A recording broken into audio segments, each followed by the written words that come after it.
Good afternoon to everybody. It is with our greatest pleasure to welcome Professor Matthias Neubert from Mainz University. It's a very hard job to confine his CV in 1 minute, but I will try to do my best.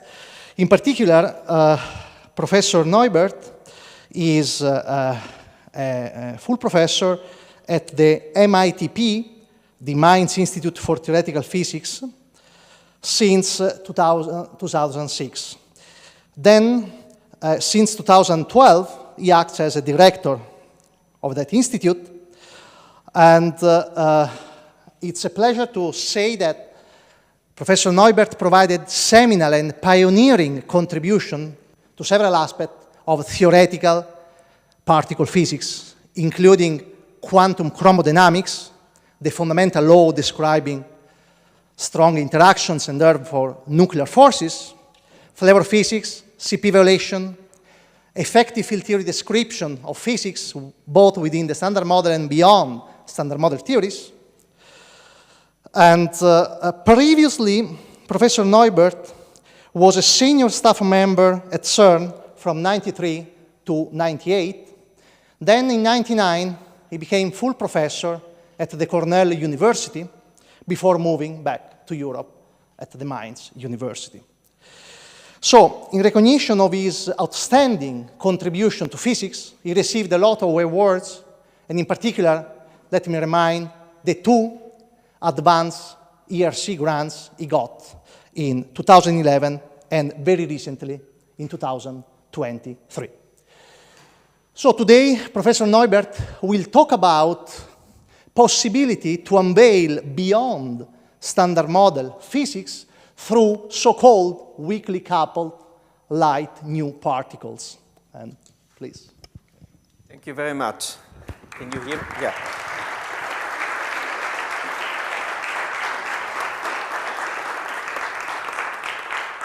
Yeah, thank you, Paride, for the very kind introduction and also for the invitation to be here. I have been here twice, I think, to give a presentation, but it's been some time ago, and it's very nice to come back to Padua. As you can see, the subject of my talk today, at least from the title, is not strong interaction physics. It's actually about very weakly coupled light new particles, and I will spend the first part of the lecture to remind you a little bit about the status of the standard model and why it is interesting to look for these weakly coupled like new physics. What I will tell you about goes back to different collaborations with the people listed here.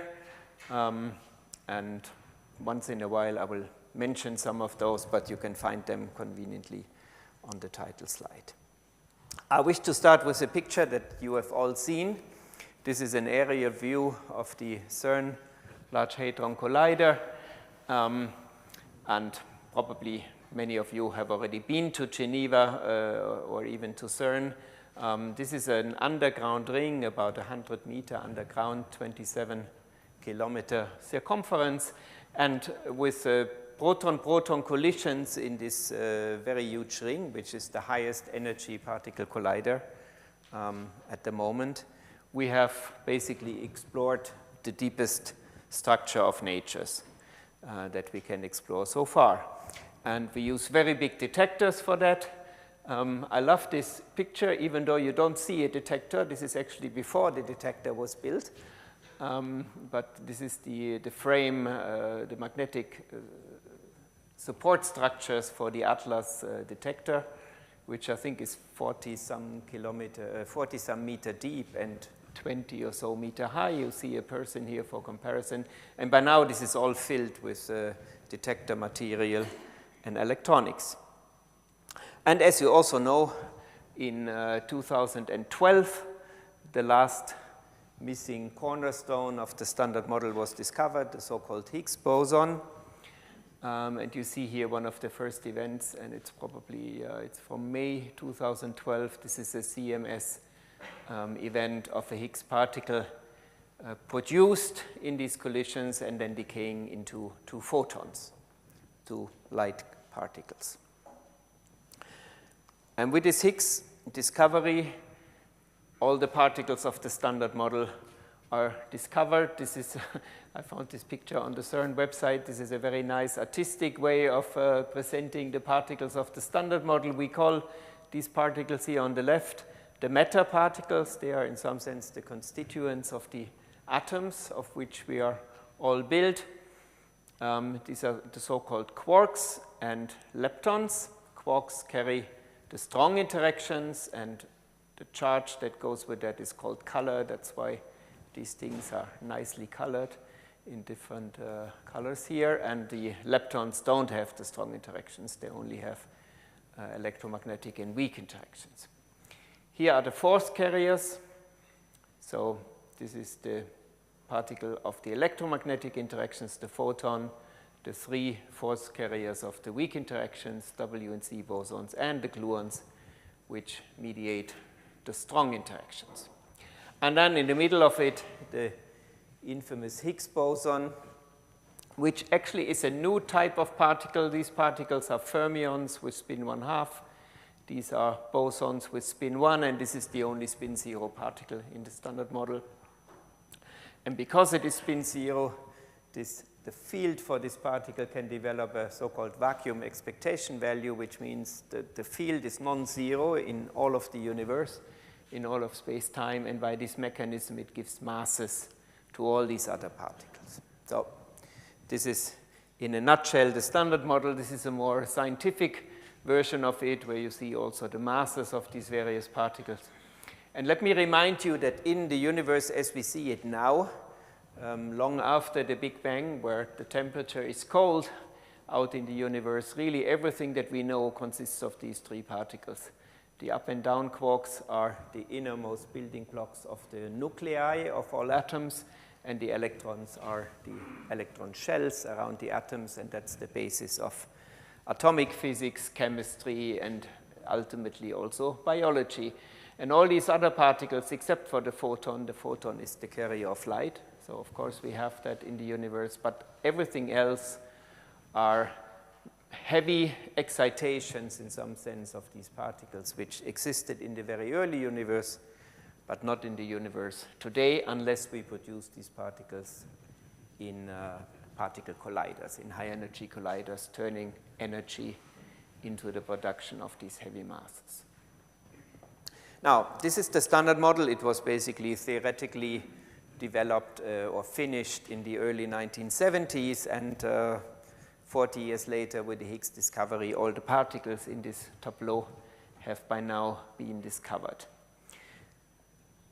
And before telling you about the open questions of the standard model, I should say that this is a fantastic success story, because you will see on the next slide that the theory underlying this standard model is relatively simple to write down. And this really describes an enormous amount of natural phenomena. I mean, all of electromagnetism, of course, the way we send signals through the universe, down to the inner workings of the atoms and their constituents and interactions. And there's not really, we would love it, but there's not really a very compelling hint that this theory is incorrect. Everything that we measure can be described by this theory. And it has a few beautiful features. First of all, it is a mathematically consistent quantum field theory. So from a theoretical point of view, it's rigorous. It describes elementary particles as point-like objects. All of these elementary particles, we believe, are point-like objects. It has three so-called generations of matter particles. So we have quarks and leptons here, but we actually have three copies of each quark and each lepton with identical properties, identical quantum numbers, only different masses. So this is a somewhat peculiar feature of the standard model, but that's what it is. And we have three forces, namely electromagnetism, weak interactions, and strong interactions, described from a simple symmetry principle. So if you learn theoretical quantum physics, basically, eventually you learn in the context of gauge theories that really what is fundamental is a symmetry, an internal symmetry that these quantum fields obey, and then once you develop a mathematically consistent theory, the force particles somehow come out as a prediction of the theory. So it's not something you need to put in. So this is probably the most beautiful aspect of the standard model. And then the fact that these elementary particles, even though they are point-like, they have a finite mass, is explained by this Higgs mechanism. So this is all extremely impressive and beautiful. I promised you the standard model is simple for theorists. Here it is. It's admittedly a little bit shorthand notation, but it's not cheating. I mean, really, this is the way the standard model Lagrangian looks like, except you have 3 terms like that, and you have 5 terms like that, but they all look absolutely identical.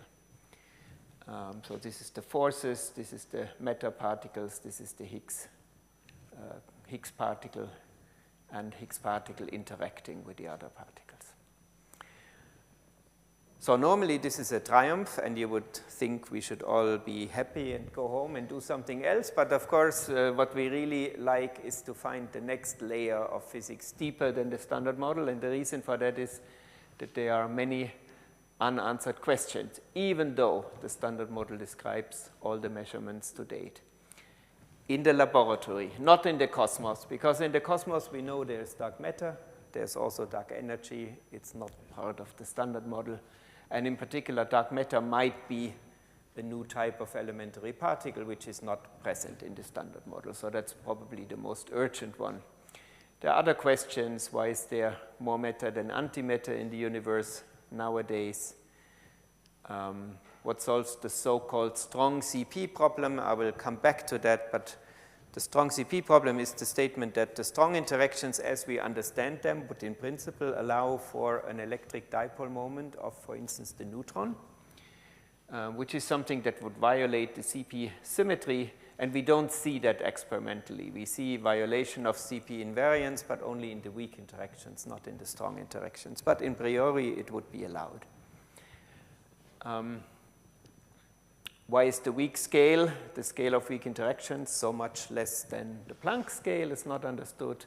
And also, if you look in more detail, if you look at the masses of these various particles that I showed you here, you see that some are very, very small, less than 1 electron volt, and some are very, very heavy. This is 170 billion electron volts. So there's an enormous hierarchy, and we don't understand really where that comes from, but it could just be an accident, of course. And then lastly, what about gravity? Gravity is not included in the standard model. Standard model is a theory of the microscopic world, but not including gravity. And in fact, for gravity, we still don't have a completely consistent quantum mechanical treatment. Now, there are these open questions. Why am I talking about weakly coupled particles, and what do weakly coupled particles have to do with these questions? The reason is pragmatism, basically. This is a cartoon of the situation in which we are in. Here, what I show is the mass of particles beyond the standard model versus their couplings. And basically, mostly driven by the question how the weak scale is stabilized. There was an expectation before the Large Hadron Collider started operating. There was an expectation that we should find relatively light new physics particles, more or less a little bit heavier than the particles we have in the standard model, with strong couplings. And those particles were predicted in a theory called supersymmetry, and that was the most elegant way to solve this question and to also provide a dark matter candidate. So many people thought this is a very compelling theory, and then we should have found particles up here, which didn't happen, okay? And then usually you would say, let's just increase the energy of the accelerator and try to look for heavier and heavier particles. But the LHC has reached its design energy, so that won't change. And to build a more powerful large collider, unfortunately, takes very long. You probably heard there are plans to build really very large 100-kilometer size lepton colliders and proton colliders. But we're talking about, let's say, probably the second half of this century until these things could come to life. So this would be nice, but presently it's not a viable direction in which we can go. And then, of course, you can say, well, maybe there do exist particles that are not too heavy, but maybe we don't see them because they couple very weakly. They are simply very weakly interacting with the particles of the standard model. Even in the standard model, we have the neutrinos, which are particles that are extremely weakly interacting. So why shouldn't there be other particles weakly interacting that we haven't seen for this reason? Now, I will focus on a particular type of weakly coupled-like particle, namely axions and axion-like particles. And the main motivation is they can solve this question, the question about the strong CP problem. Very light axions can also be candidates for dark matter, but I will not focus on those. I will focus on light weakly coupled particles which can be searched for using particle physics experiments. And the main motivation is this one here. Now, what is this strong CP problem? I already mentioned it, but let me come back to it. That's the main motivation for axions and also what's called now ALPs, the axion-like particles. So the strong CP problem is primarily a theoretical problem. You study the theory of the strong interactions. That's called QCD, quantum chromodynamics. It's actually a theory that celebrates its 50th birthday this year. And we understand very well this theory, but there's one term in the Lagrangian. So the dot, dot, dot here stands for the terms we all know and love. But there's one term which is allowed by all the symmetries of the theory. And so this contains the gluon field and the dual gluon field. And then there's a coupling constant here, which people call theta. And normally when terms are allowed in such a theory, they should be there. If there's no principle that forbids them, they should be allowed. And therefore, we would very naively expect that this theta is of order 1. Maybe a half, maybe a tenth, but somehow a reasonable number. Now, this term, it turns out, is CP violating. It actually violates parity and time reversal symmetry, and by the CPT theorem, therefore it also violates CP.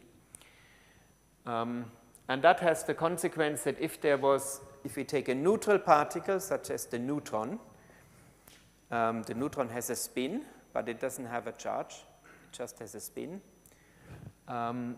If such a particle has an electric dipole moment mu, it should somehow point either in the direction of the spin or in the opposite direction. But now if we do parity and time reversal transformations, we change either one of these vectors or the other changes direction. So basically, the neutron electric dipole moment would change sign, both under parity and under time reversal.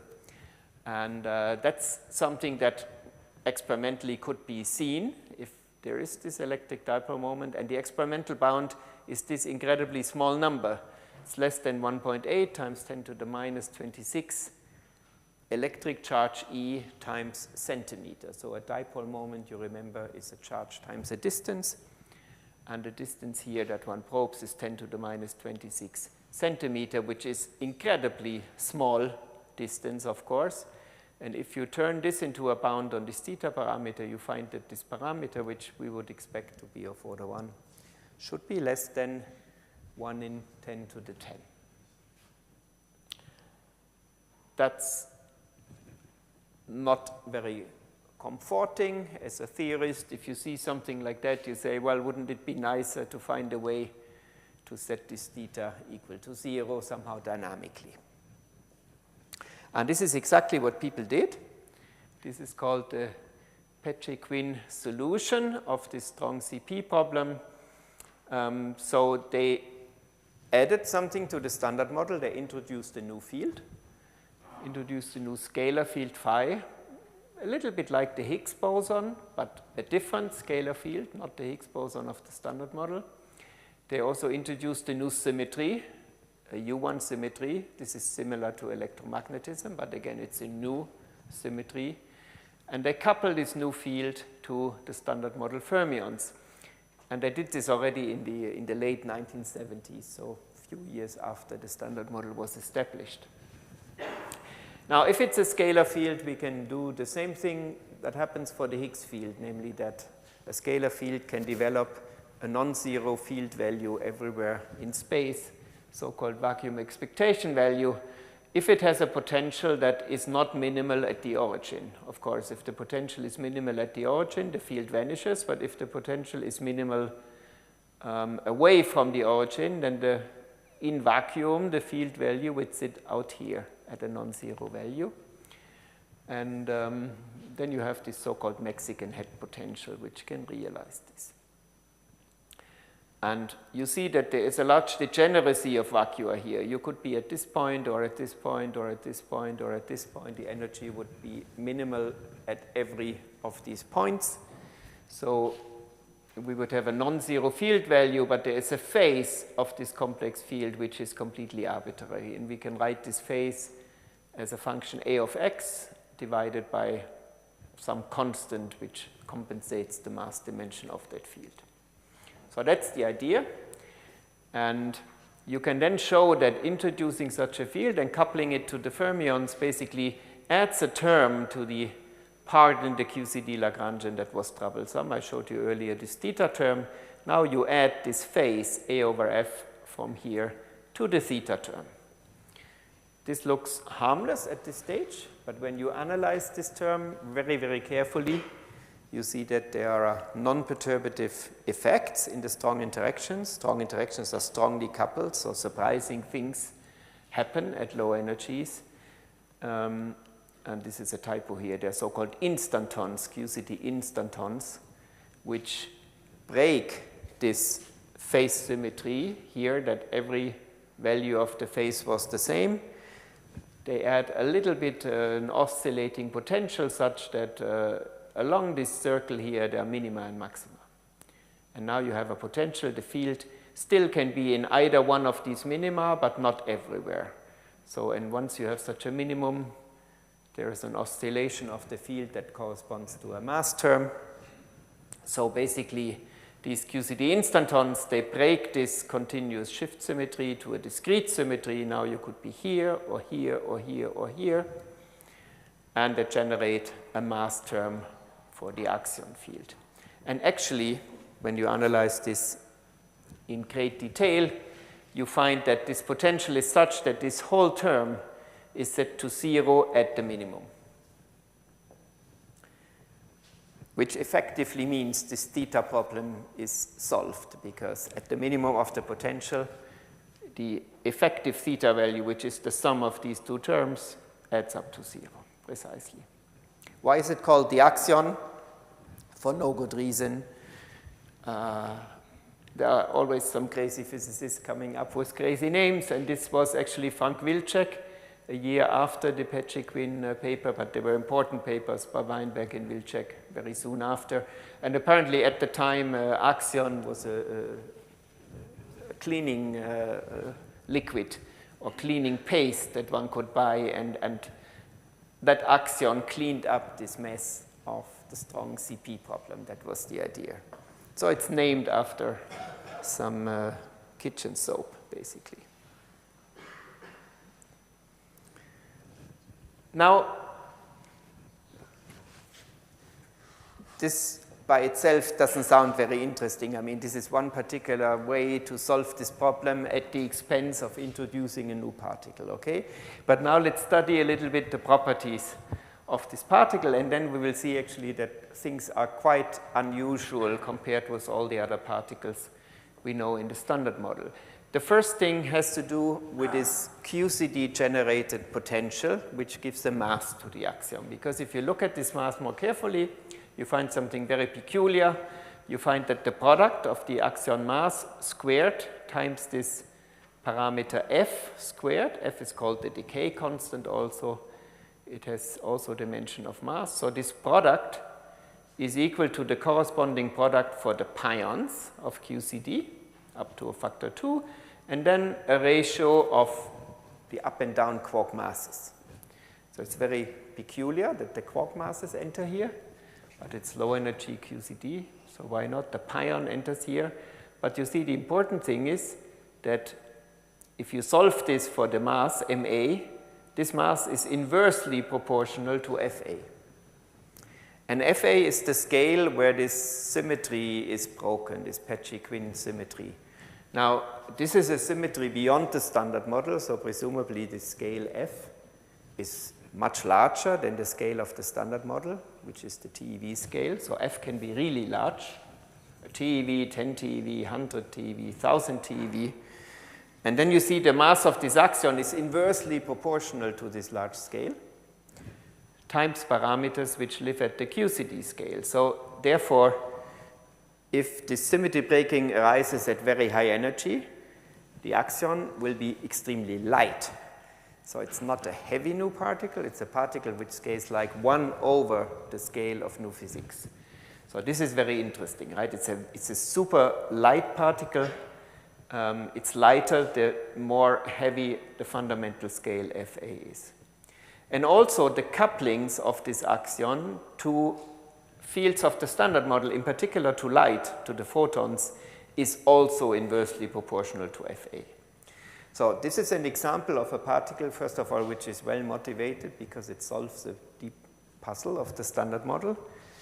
And even though the scale at which this particle originates is very high, the particle itself is light, super light, and its interactions with the standard model are also super suppressed by this large scale. So it's a weakly coupled light nu particle.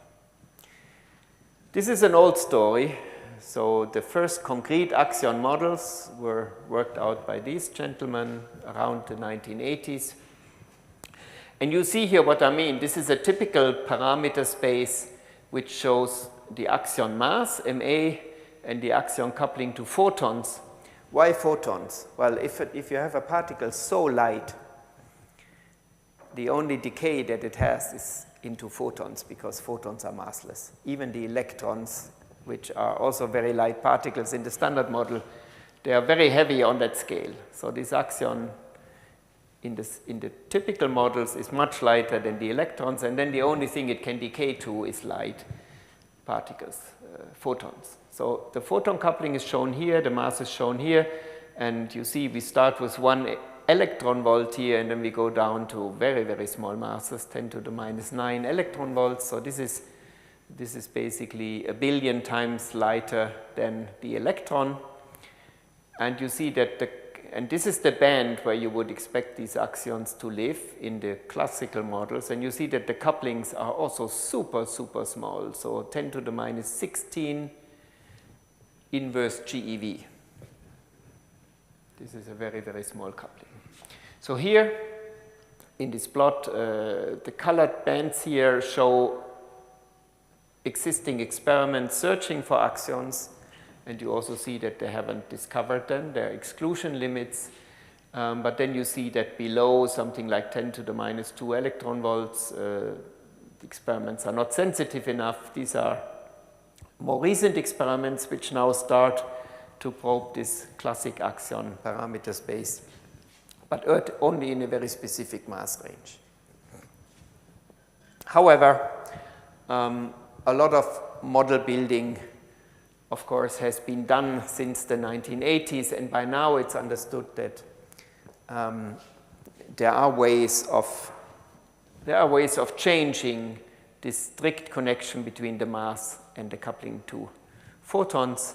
And in fact, this is what one calls axion-like particles. They are not the strict QCD axions in this band, but people found models, so it's not easy to see, but in this plot here, which is from a review by Di Luzio et al. From last year, you have the classical QCD axion band here in darker yellow, but there is a light yellow here, which shows that also all of this parameter space is in principle allowed. These are modified axion models where the mass can be heavier than the one suggested by this relation. And then, of course, it gets even harder to look for this because you have to go down to smaller couplings, but you can also extrapolate this now to larger masses, because if the couplings are smaller than in this band, then also axion-like particles at larger masses are suddenly not forbidden anymore. So here now I show you the same plot again, but in a different mass range. So first of all, I switched from electron volt to GeV, so we move in the direction of particle physics scales. And a GeV is here, this is a TeV. So here basically we are in the particle physics range from 1 to 10 to the 3 or 10 to the 4 GeV masses for these axion-like particles. This is still the coupling to photons. What you see here, cast light shining through wall, these are the same experiments that you also saw here. So we are extending beyond that edge basically now. And then you see that suddenly if you come to particle physics scales, a GeV and higher, suddenly there are no constraints anymore. And the reason is that astrophysics and cosmology doesn't constrain these heavier axions simply because they are not infinitely long-lived anymore. These particles, if they live here, they have short lifetimes, they decay, and you need particle physics to look for these axions. So this is really what we wanted to explore. There are some limits here from LAB and LHC, but we wanted to explore what one can exclude in this type of parameter space. So here, particle physics experiments can play an important role in constraining these axion-like particles, and more generally we should think of axion-like particles as pseudo-number ghost bosons from breaking of a new global U1 symmetry. So if you think of it in those terms, almost any model beyond the standard model can give you a broken U1 symmetry. And so therefore the existence of these type of axion-like particles is actually quite generic. You can take supersymmetric models or composite Higgs models. You can find these broken U1 symmetries. So this is the motivation, okay? So what I want to describe next is ALPs in effective field theories, basically. So now I come to more modern research. How do you describe these still light, but not too light axion-like particles interacting with the standard model? Well, we know how to do that. We do effective field theory. We write down the most general interactions consistent with gauge invariance. So we know the gauge invariance of the standard model. We want to add a light new particle A to it, this axion-like particle. And we have to respect that this theory should be classically shift invariant. The shift invariance, the phase invariance, is only broken by the mass term and by quantum effects. So for instance, the coupling of this axion-like particle to fermions, it can only have this form. It must be a derivative coupling. So if you shift A by a constant, it doesn't change the Lagrangian. And if you look carefully, you see that all of these interactions are proportional to 1 over f. 1 over f here, here, here, here. So there are no what we call renormalizable interactions. All the interactions are higher dimensional, at least dimension 5. And therefore, all these interactions are suppressed, like for the axion, by inverse powers of this large scale f. And then what we have here, we have couplings to fermions, we have couplings to the Higgs, and we have couplings to the 3 different types of gauge bosons. Okay? Maybe I can skip this slide. This slide is to say that there are some redundancy here. I can write down all these terms, but not all of them are physical because there are certain redundancies. In particular, one can take the coupling to the Higgs boson and do a field redefinition and eliminate it from the Lagrangian. This is a so-called redundant operators. But at the end of the day, therefore, when I show you results later, I will show them in terms of slightly modified couplings C tilde instead of these C's, which are unambiguous, which are invariant under these redundancies. But that's a technical aspect. And since this is a colloquium and not a theory seminar, I will just tell you what you need to do if you have such an effective Lagrangian now at a high scale, this Peccei-Quinn symmetry breaking scale. Basically, you have to take this Lagrangian now and renormalization group evolve it down to lower scales. So depending on what type of experiments we look at, I will give you an example from Higgs physics. We would need to evolve this Lagrangian to the mass of the Higgs boson. I will also give you a second example from kaon physics. We would have to evolve it all the way down to low energies. This is in principle straightforward. It's understood how to do that. But interesting effects happen when you study this evolution. In particular, you find that even if there's only a single coupling in this Lagrangian that's non-zero, doesn't matter which one it is, even if a single coupling here is non-zero, once you run down to low energies, all of the couplings are generated because of operator mixing. So it's not possible in the low energy theory, it's impossible to switch off ALP couplings. They will all be generated as long as one coupling is present at high energy. So let me give you an example of direct searches for these axion-like particles. An interesting search channel is Higgs decays. Why Higgs decays? Because it's exciting. The Higgs is only recently discovered. It's a very heavy particle, but there is a coupling of the Higgs to two axions, or two axion-like particles. And there are many possible decay modes, but certainly these axion-like particles decay to two photons. So if I pair produce them, I can look for a 4-photon final state. And we analyzed this possibility in a paper in 2017. And what we found is that it indeed can help you to fill this region. So I will now zoom in on this region here. Remember this beam dump constraint and this lab constraint. You will see them here, the beam dump and the lab. And this search for Higgs to two axions going to two photons can fill this entire green shaded parameter space. So it can help you to explore exactly in the region where there were no bounds before. This was a theory analysis, very naive. And we assumed 300 inverse femtobarn. And it depends a bit on the Higgs coupling to the axion. So we assumed 3 different values and got 3 different bounds here. But actually now in 2023, a colleague of mine at Mainz, who is in Atlas, has performed this analysis. He actually won an ERC grant to do this analysis that we had proposed. And that's the limit they found. This is 140 inverse femtobarns. It's less than half of the statistics we assumed.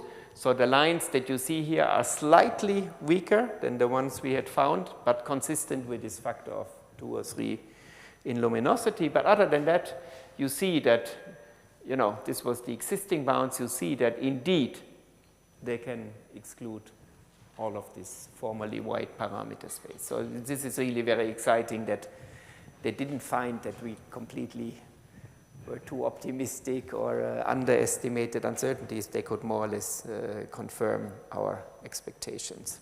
So you see that you can, you know, something very exotic. You can study exotic Higgs decays to this new particle, these new light axion-like particles, and exclude parameter space, which was formerly completely unknown.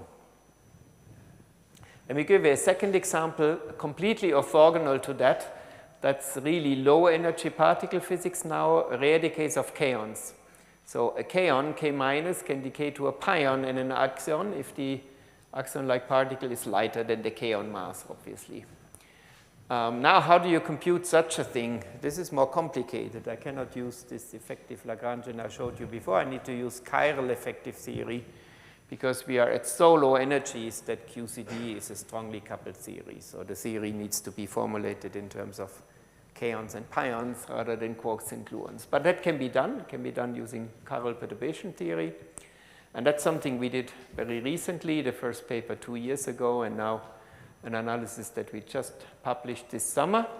And let me not bore you with the details, but you can write down essentially an effective Lagrangian for kaons and pions, adding in addition, such an axion-like particle.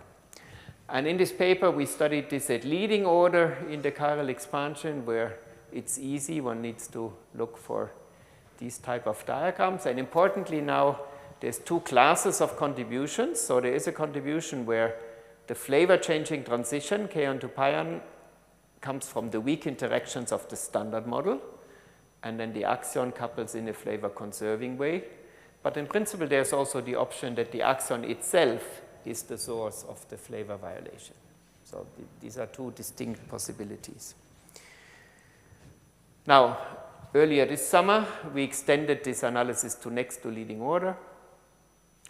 And we also discovered that there's additional structures in the chiral Lagrangian which are not there if you don't have the axion. So in particular, there is an invariant object, d mu theta, which is proportional to the derivative of the axion field over f, which is an object that you can couple into the chiral Lagrangian, and it gives rise to new operators with unknown low energy constants. So there's actually some, in principle, there's some field here for lattice QCD to determine these constants in the future. That would be very helpful. And then we computed everything to one loop order, both the diagrams where the flavor change is done by the axion-like particle and the diagrams where the flavor change comes from the weak interaction. And it's interesting that when you add up loops plus counter terms, you get exactly 100 diagrams. So the calculation must be correct. It cannot be wrong. And what we find is not super spectacular. We find corrections from the next to leading order terms of about minus 20% in most cases. In some cases, also positive corrections.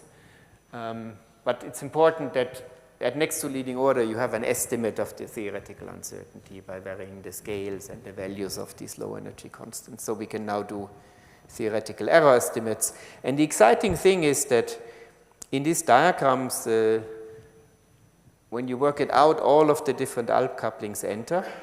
And we can derive bounds on these ALP couplings now. And the bounds are actually very impressive. So I display these bounds for every coupling in the effective Lagrangian. I display the bounds. Remember, the couplings are always divided by f.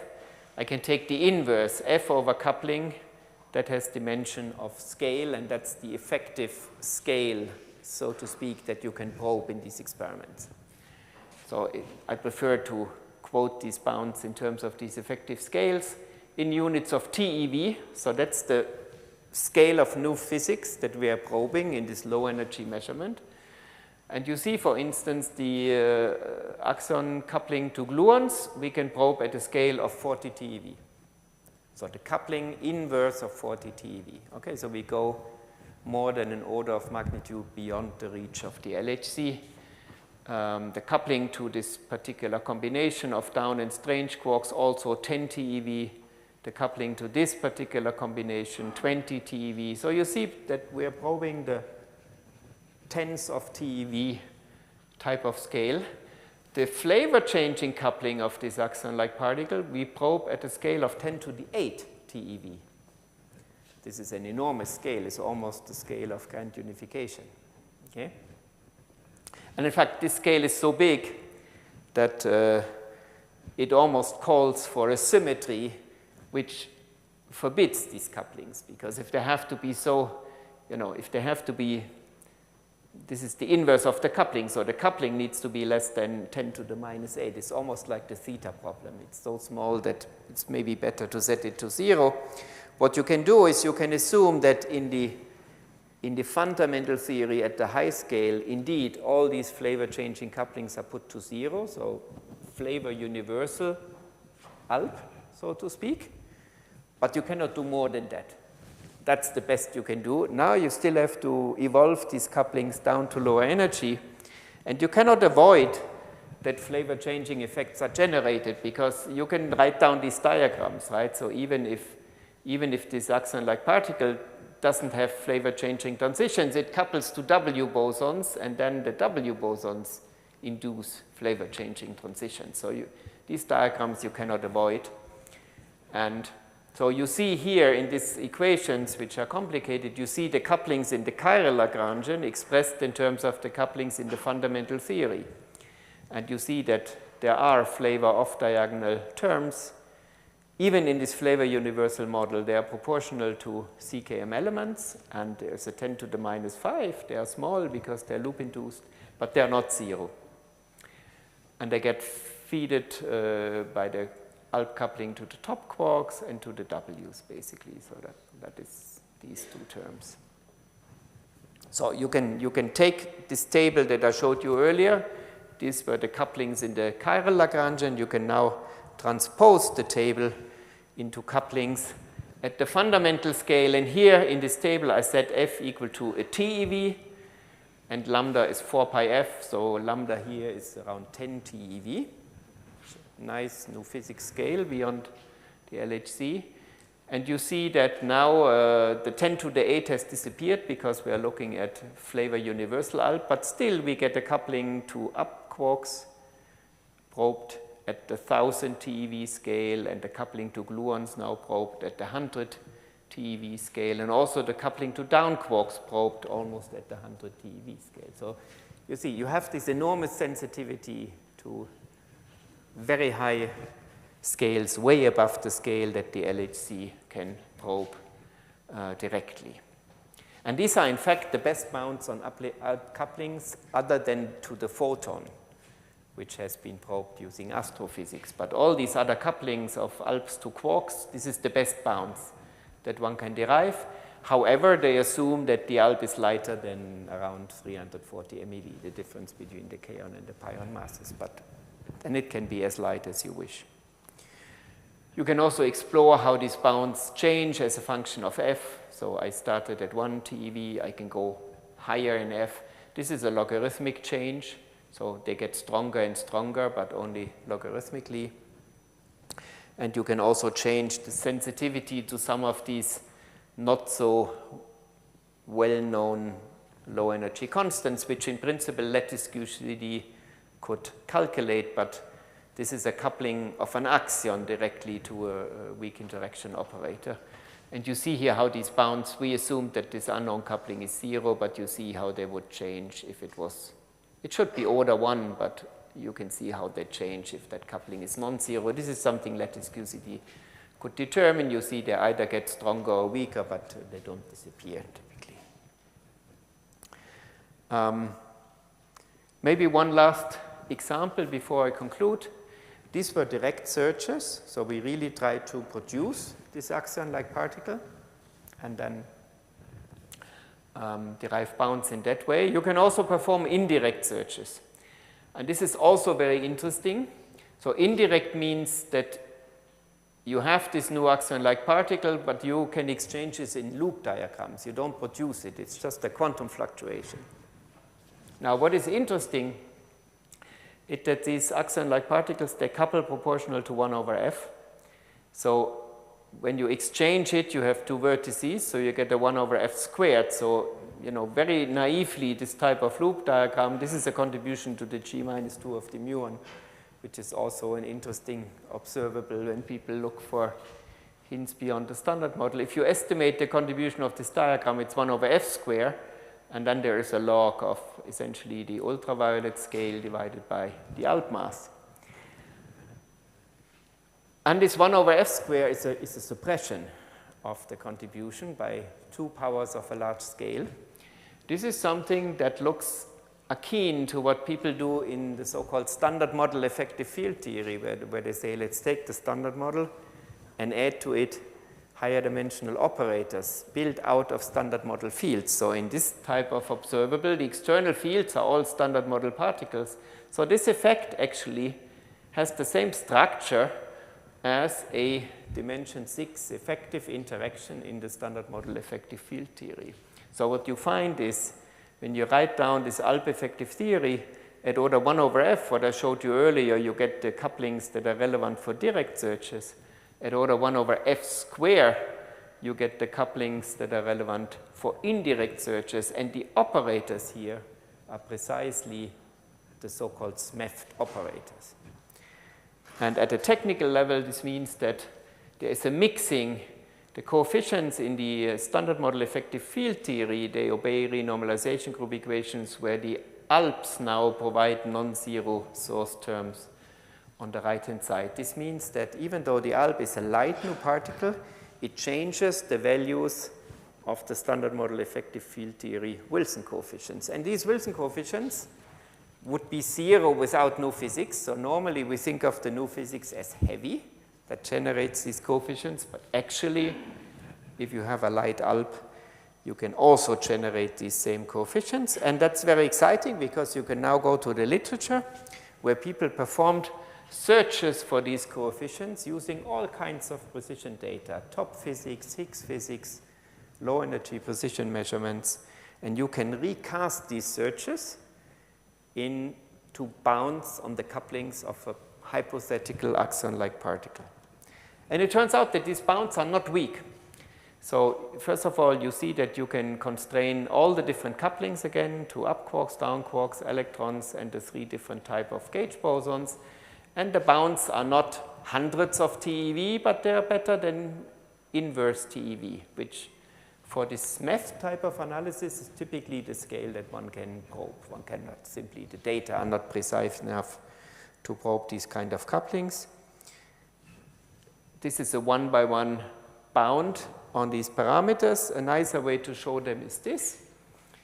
So this is again, this is now the coupling to gluons, to Ws, to Bs, to electrons, to up-type quarks and down-type quarks. The grayish kind of regions are previous constraints from direct searches, and the red bands are these indirect bounds. And you see there are regions where the direct searches are much stronger, like here, or here, or here. But there's also regions like here, or here, or here, or here, or here, where the indirect searches are stronger. And the reason is that these indirect searches are basically mass independent. You see the dependence on the mass. There is some, but it's, you can see a type of bending here, but it's almost flat in mass, whereas the direct searches are very strongly mass dependent. For instance, my kaon decay, if the axion is heavier than the kaon mass, I simply have no bound at all. And here with these indirect searches, we get bounds everywhere. So it's very nice, completely complementary, less model dependent, and still powerful. We were almost kind of surprised by that. So very briefly, let me conclude. I basically motivated this whole search by a theoretical argument, namely solving this strong CP problem, and by a pragmatic argument, namely if we don't have a higher energy collider to search for even heavier particles, let's try to explore the possibility of light new particles which we haven't discovered because they're weakly coupled. I think it's exciting because it's new strategies for searches and also new experiments that people propose to search for these axion-like particles. And so I think it's really an interesting target. And what I find exciting is that in addition to experiments which are more tabletop-like, for instance, people search for axions, they use a laser beam, they shoot it on a concrete wall, and they look for light coming out on the other side of the wall because this light could convert to axions, which could convert back behind the wall to light. So this is called shining light through wall. This probes axions of very light masses. But using particle physics, we can probe this region, let's say, above an MeV or so, which cannot be probed with these type of experiments, but which can be probed in particle physics. And I wanted to give you extreme examples, Higgs physics and kaon physics, to show that the entire range of particle physics scales is somehow useful to perform these searches, including direct and indirect searches. Of course, if we will find hints of these particles, we don't know. If we would, it would really be very exciting because it would, first of all, it would be a new type of particle. We don't have particles which have naturally these strongly suppressed higher dimensional couplings and nothing else. That would be exciting. And it would potentially solve a deep problem, namely this strong CP problem that I mentioned earlier. So, you know, we enjoyed this kind of work very much in the last 5 or 6 years or so, and actually there is a large community now doing this kind of searches and even proposing new type of experiments. So for instance, an experiment called phaser at the LHC, which is a surface detector, not 100 meters down in the ring, but on the surface, looking for sort of long-lived particles produced in one of these LHC experiments and then traveling all the way out to the surface. This was motivated again by searches for these type of axion-like particles. So people are kind of engaged in this endeavor and also think of very innovative new ideas for experiments. So with that, thank you very much for your attention, and maybe you have some questions.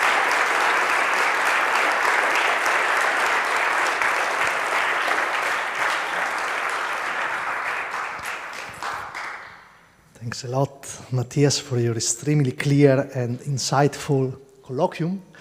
And I'm sure that out of all the young students in the audience, there will be a lot of questions because they got very much interested and, if not excited, about this subject.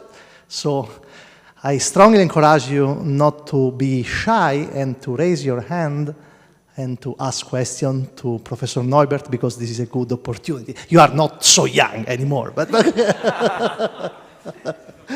please. We thanks, Mike, for this really nice compliment.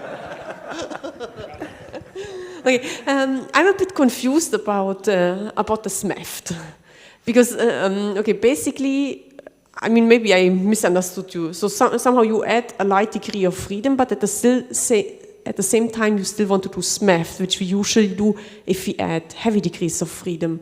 So what do you mean by SMEFT, and maybe why don't you do like a SMEFT plus ALP, which would then maybe even contain many more new operators? And it is a SMEFT plus ALP. That's exactly what it is. So basically what you have on the right-hand side here is operators built out of standard model fields plus an ALP. So it's a bit like you probably know the new SMEFT, where you add a light right-handed neutrino, and then you have more operators you can write down. It's very similar to that. The point is, if you ask what are the operators which contain a single ALP field and standard model fields, it's these dimension 5 operators. And when you ask what are operators containing only standard model field, it's this dimension 6. And then at dimension 7, you would get an ALP again. But the point is, normally you would think that this has nothing to do with the ALP because it's a light new physics particle, as you said. And the key effect is, and we call this ALP-SMEFT interference, the key effect is that this particle is not like the right-handed neutrino because this has only non-renormalizable interactions. So when you study this diagram, it has a ultraviolet divergence, so it generates a large logarithm with a coefficient that's 1 over f squared. So this large logarithm multiplies a SMEFT operator. So it really generates the coefficients of the SMEFT operator. So if you have no new physics, just standard model plus an axion-like particle, you generate all the SMEFT coefficients. You get non-zero SMEFT coefficients, even though there's no heavy new physics, because of this power-suppressed interactions. So this only happens for axion-like particles. It wouldn't happen for, let's say, right-handed neutrinos or dark photons or any other particles with renormalizable interactions. So it's a very peculiar effect. Yeah, the first time I talk about it, people are always confused, and we were also very confused in the beginning before we understood how to do this systematically. But actually, at one-loop order, I think with the exception of the baryon number violating operators, all SMEFT operators are generated in that way. So you could get a SMEFT fit with non-zero coefficients, and there could be no heavy particle, just those guys in principle. Okay, thanks. So,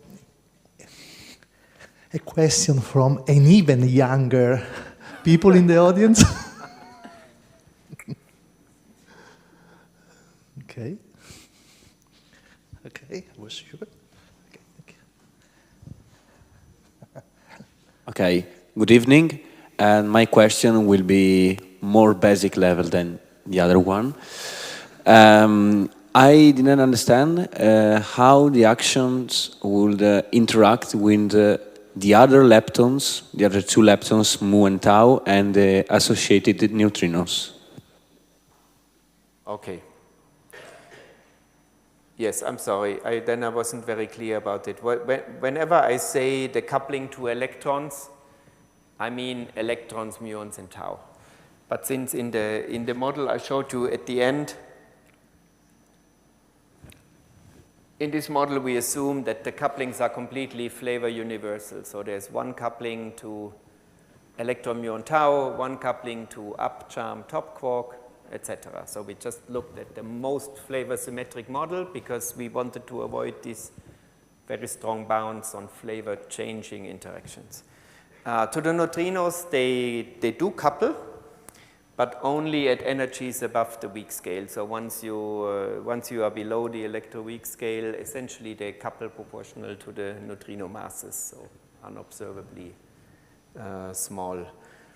At higher energy, they couple to the neutrino electron doublets with the same strength. It's a little bit like in the weak interactions. They're very weak at low energy, but stronger at high energy, and it's the same thing here. But yes, electron, muon, tau, in principle, they could have different couplings. And in the first part of the analysis, you don't see any lepton couplings here because they don't play any role, because this is QCD physics. But here, for instance, I did not assume that the down and the strange have the same couplings. So I give you a bound on the sum and the difference, for instance, and you see the bounds are different. But then in the second half of the analysis, I looked at a simpler model where everything is flavor universal. Thank you. Oh, but it's a very good question, and in general, this model can have also interesting flavor structure, but we tried to do the simplest case here.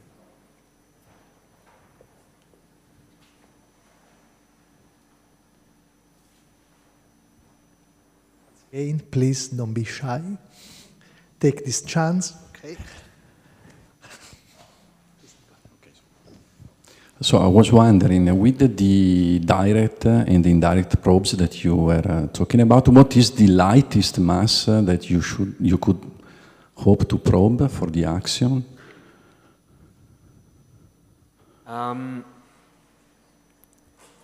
Let me start with the indirect bounds.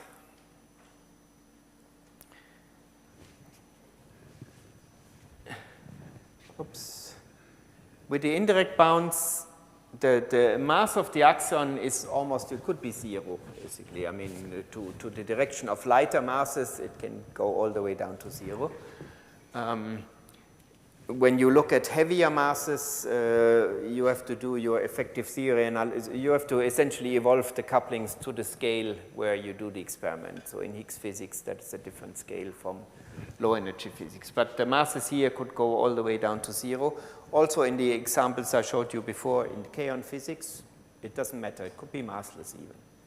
So the bounds extend to very small values. However, as you can also see here, usually at very small values, other bounds from astroparticle physics, cosmology become more important. It was interesting to understand whether the bounds that you get here on masses which are very, very light are looser or are comparable or more constraining than what you can get from cosmology or astrophysics.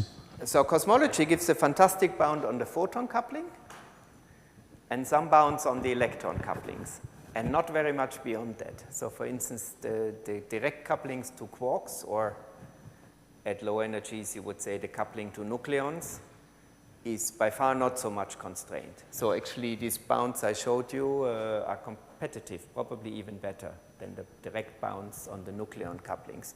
The couplings on the photon you cannot beat. Then the astrophysical bounds are by far the strongest. So here we can explore many more couplings. In astrophysics, you explore essentially the coupling to light because that's the only way you probe this thing through magnetic fields or electric fields. And for relatively high masses of the ALP, those bounds from cosmology are harmless. So They don't apply. yeah. Okay. Good evening, thank you for the colloquium. I wanted to ask that we sometimes hear about axion-like particles as candidates for dark matter. But what features, what kind of actions are we looking for? Low mass, high mass, stable, or very long decay time? Excellent question. And not the ones I was probing here. So I didn't show that I addressed the dark matter problem, because obviously dark matter has to be long-lived, no? So when we talk about dark matter, we talk about things that essentially are stable on the scale of the evolution of the universe, or at least very long-lived. And the lifetime is again linked to the mass. So and you see that here actually. This was the Higgs surge. The reason that this surge becomes less and less powerful as you go to lower masses has to do with the fact that these ALPs become longer lived. And you know, at a certain point they decay with displaced vertices inside the detector, and at a certain point they decay leaving the detector. So they basically become long-lived. And very roughly speaking, this is the region where astrophysics is more powerful, and this is the region where things are short-lived, and particle physics is more powerful. And for dark matter, you want to be way over there. So there we are talking masses, whatever, 10 to the 12, minus 12 electron volts, all the way down to 10 to the minus 22 electron volts. There's a big window there of really super light axions, which then, in principle, in some models, can be part of the dark matter. Thank you very much.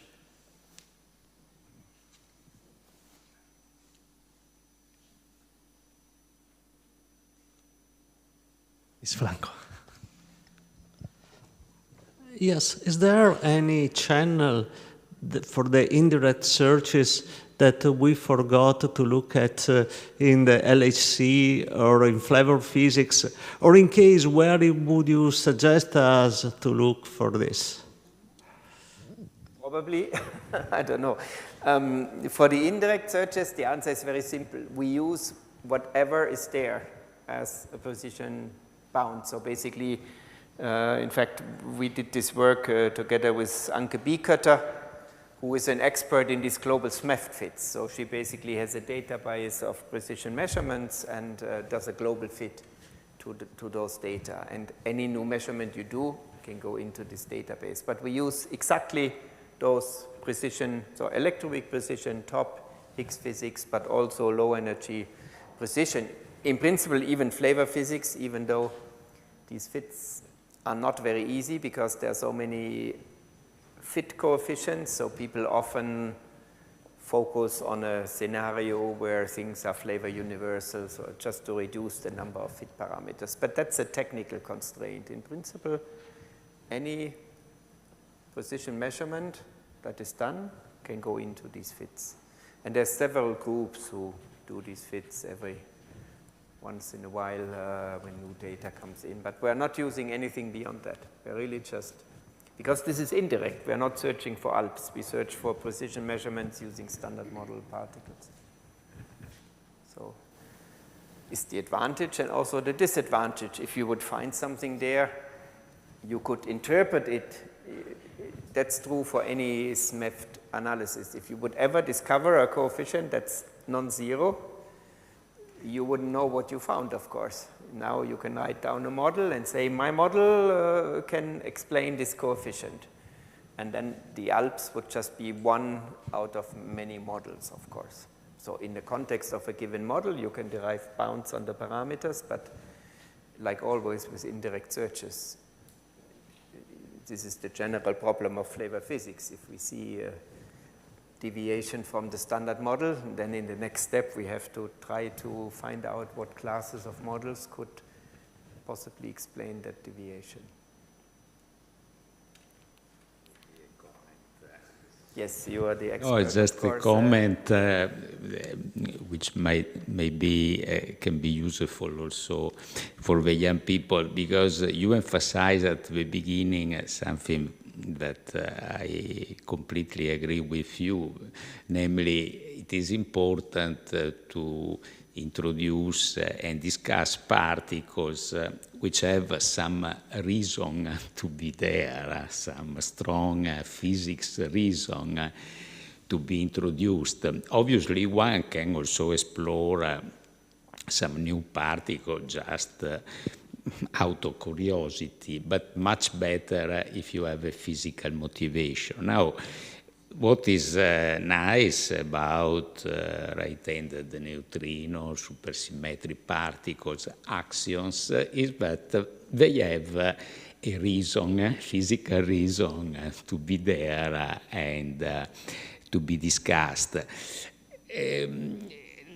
Now, actually, axions, as you have nicely shown, can represent a solution to the strong CP problem. I think that probably they are, let's say, queen symmetry is in fact probably the best, most appealing, say, solution at the moment for the strong CP problem. However, axions, strictly speaking, as you said, are rather cover a narrow region, say, of possible parameter space. So most of us actually like more axion-like particles. So we are inspired by axions, but then we move to this more freedom territory of axion-like particles.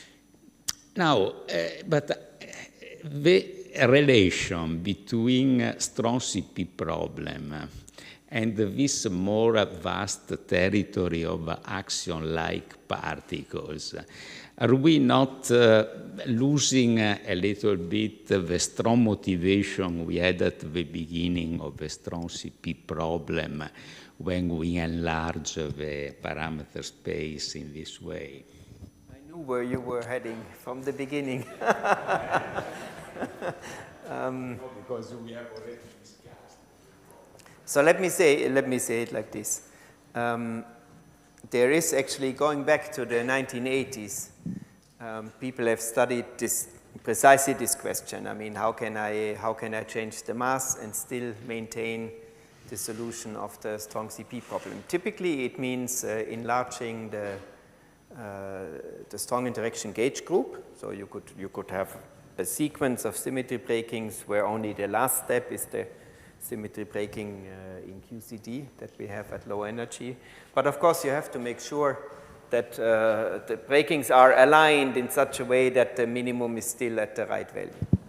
This can be done. In some models is some fine-tuning, in some models is a bit less fine-tuning. And people have, especially, so for instance, also the group by Belén Gavela recently in the last couple of years, they have written down models where you can somehow push in both directions. You can make the axions lighter or heavier. You are absolutely right that this is not the generic model. If you add additional contributions to the mass, in general, there can be misalignment, and then the original solution is lost. On the other hand, I'm pretty sure if we were to find a weakly coupled scalar in the window I was studying, it wouldn't take very long for people to write down models that solve the strong CP problem with that. So in a way, I think, yeah, you're right. It is a model building issue. It's not generic. One has to work around it. But I think it can be done. I think if such a particle were found, it would not take long to have a sort of complete model that could address the strong CP problem and explain why the mass is heavier than in the QCD axion band. But the point is well taken. You said it right. We were inspired by this idea, but we are exploring larger parameter spaces. Please. Hello. First of all, thank you. On this plot, one question. The H to ALPs stops at the Z, roughly, no? From Atlas. I think it stops at the obviously it stops at the Higgs mass for sure. I think up here we are really probably close to 120 or something. But you see, with if I'm here, it's half of the Higgs mass. So we are producing 2 ALPs. So half of the Higgs mass is 60, which is probably where this is. This is 10, this is 100. So it should be around half of the Higgs mass.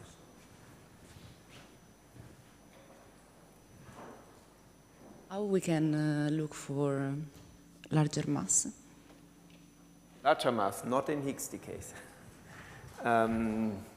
You could look at like Trellian type production, where you produce, let's say, an axion along with a jet or something like that. I mean, we have also written some papers around about that. I like this example particularly because it's in Higgs physics. But yeah, I mean, as you see here, these are bounds from more like Trellian type production. They're weaker though. They don't go all the way down here. They are more like the inverse TeV scale. This is the problem. Once you enter really masses of order to TeV scale, then it's LHC physics. Then what you probe is the TeV scale basically, or the few TeV scale.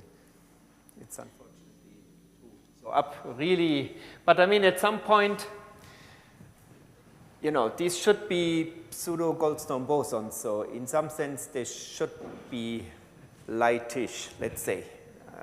So they shouldn't be 10 TeV or so. Then I probably wouldn't call them axions. I would call them just new scalar resonances. But here the idea is that, you know, even if we look in the TeV type of range, then the idea is the new physics scale is, let's say, 10 TeV and the mass is 100 GeV or something. So there should be a hierarchy between the new physics scale and the mass of this. Otherwise, it's not a Goldstone boson. But it's a good question. Yes, I don't know. I don't think above the TeV scale there are things that really probe very, very deep in this coupling space. For gamma finite state, even muons or electrons should be looked at for the coupling to photons. But yes.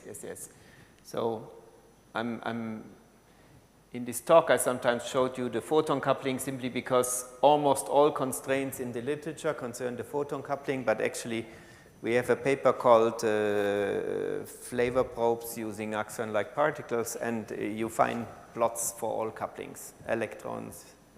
Similarly for you can do it, but it would be almost completely empty in terms of existing constraints. There's some for the electron and some for nucleons and photons, but 95% is photons. Yeah, very good point. And also, it's even worse. Many of these constraints are actually quite model dependent. So in particular, you can have, let's say, supernova constraints, axion emitted in a supernova explosion, or axions produced in the interior of the sun, traveling to Earth, etc.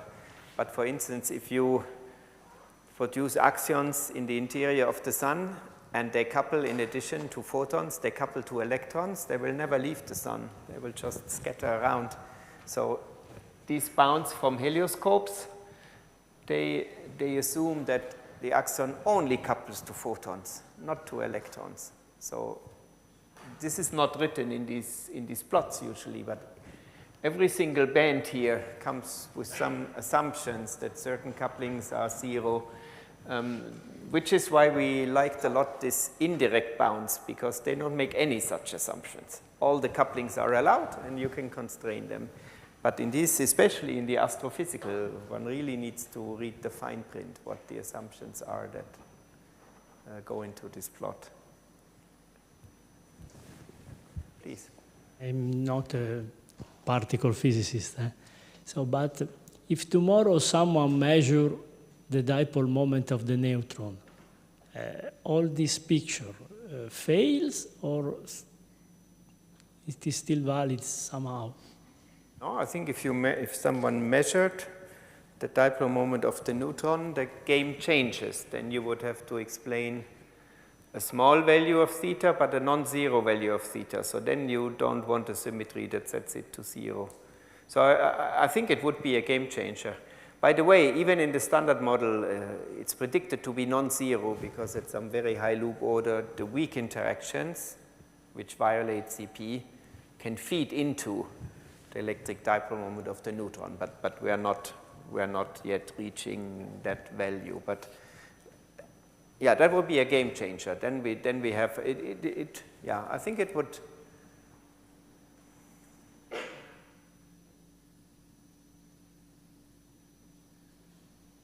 It's a, you know, this is what in particle theory we call this technically natural. So if this theta value was 10 to the minus 10, it would not be a contradiction. It's not that the theory would break down or something bad would really happen to the theory. It would be a small number in a Lagrangian. And the electron mass, for instance, is such a small number. The Yukawa coupling of the electron is whatever it is, 10 to the minus 9 or 10 to the minus 10. And we don't know why, but we know it is like that. So we just have to accept it. There's not a mathematical inconsistency. And theta could be like that. If, as you say, it's measured with a value of 10 to the minus 10, well, we have the dark energy with a value that is way too small and we don't know why. So then it becomes a fine-tuning problem. If it's 0, it's a symmetry question. What is the symmetry that sets it to 0? But if it's just very small, it's a fine-tuning problem.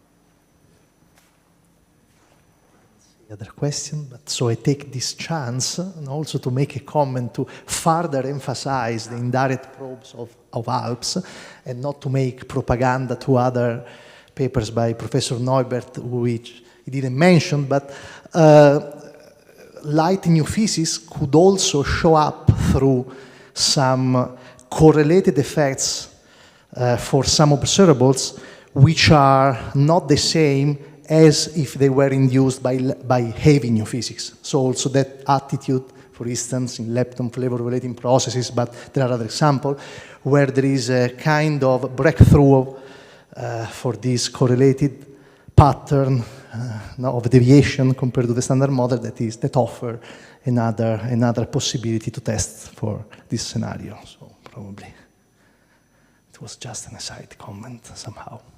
Okay. I think that we had already quite a lot of questions and it's also interesting one. So it's the time to thank again Professor Neubert. Thank you.